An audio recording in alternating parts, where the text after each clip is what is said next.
What's happening, guys? So I want to do this video to make a little bit of a clarification on the last flexible dieting video that I did. But before I get into that, I had a subscriber request that I put training footage in these videos where I'm just talking in front of the camera. So I'm going to give that a shot this time. Let me know if you like that or not, if you prefer me just to talk, or if you like to see a little bit of training footage while I do it.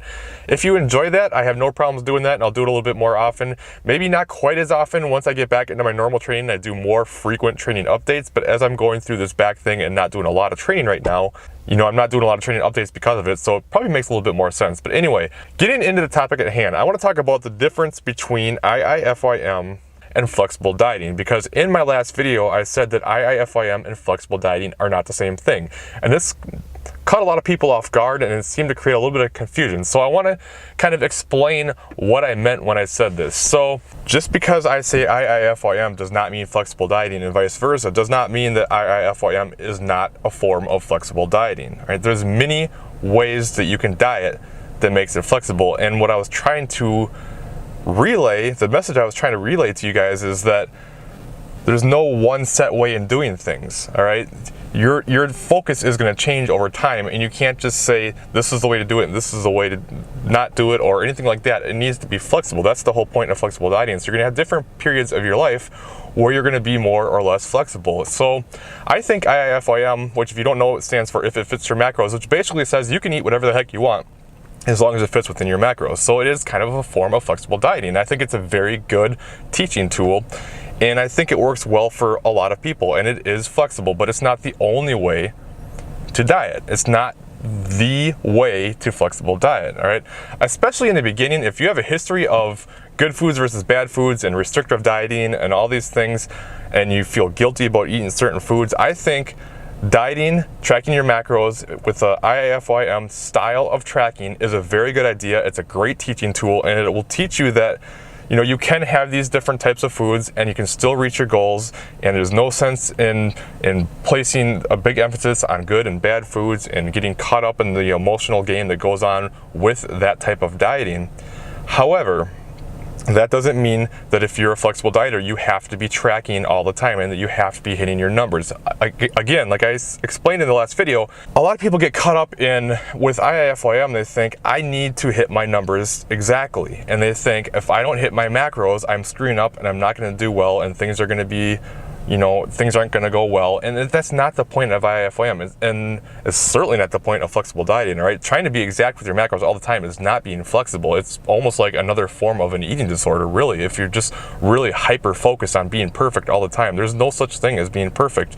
And even if you were somehow perfect with your macros, there's such variance in food labels and everything else that it's just, there's no way you could possibly be perfect, even if you tried to be perfect. So you have to understand that flexible dieting means being flexible, and that there's going to be different periods of time in your life where you're going to be more and less flexible.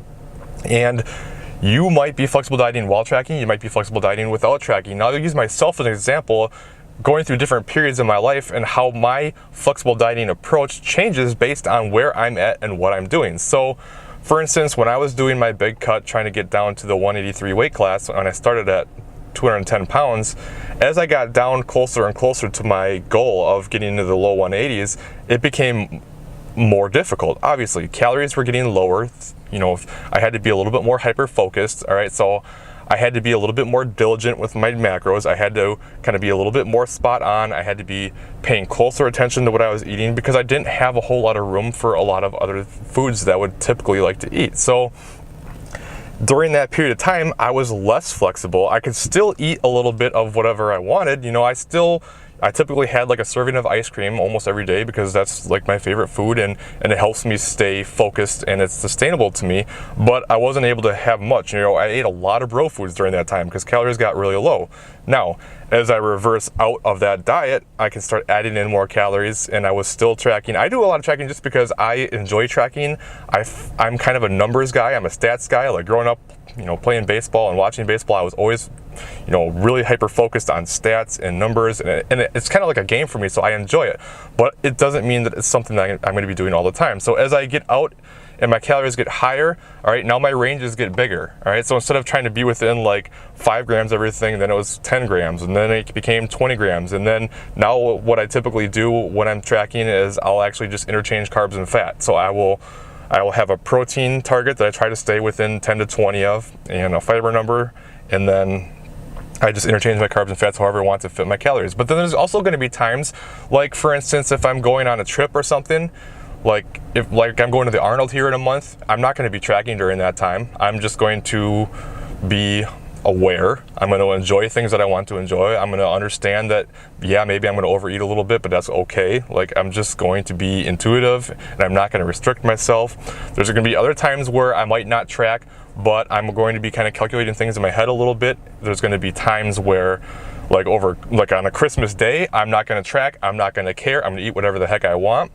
And since I have this kind of relationship with food where I don't feel restricted, I don't really binge during these times where normally there'd be a lot of different calories or a lot of different treats and things that you would just want to eat all the time because you feel like you can never have them, they're never around, so when you have them you have to eat as much as you can. I don't get that anymore. I don't binge because I don't feel any need. I don't crave foods because they're not off limits. So that's the point of flexible dieting, is really getting that relationship with food down so that you can enjoy your life, you can still reach your goals, you can still have a normal life, but still be healthy and still have a good, fitness life, whatever your goals happen to be. So IIFYM is a form of tracking, it's a form of flexible dieting, but it isn't the way to flexible diet. All right, there's plenty of people out there who don't track at all, who are flexible and reach their goals. I know people personally who do this. All right, so it just kind of depends on who you are, your personality, where you are in your journey, so to speak, and kind of going from there. The longer that you've tracked and the longer that you've done this stuff, the easier it becomes, and the more you can just look at food and understand what's in it and know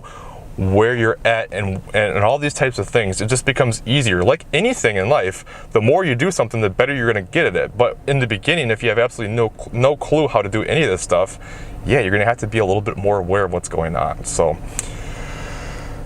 that's really what I wanted to try to get through to you guys today.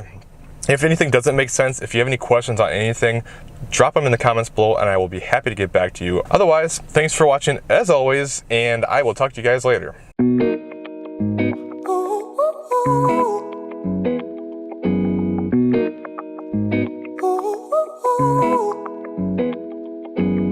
I'm addicted to the love that you're giving. Every minute, every day I've been craving.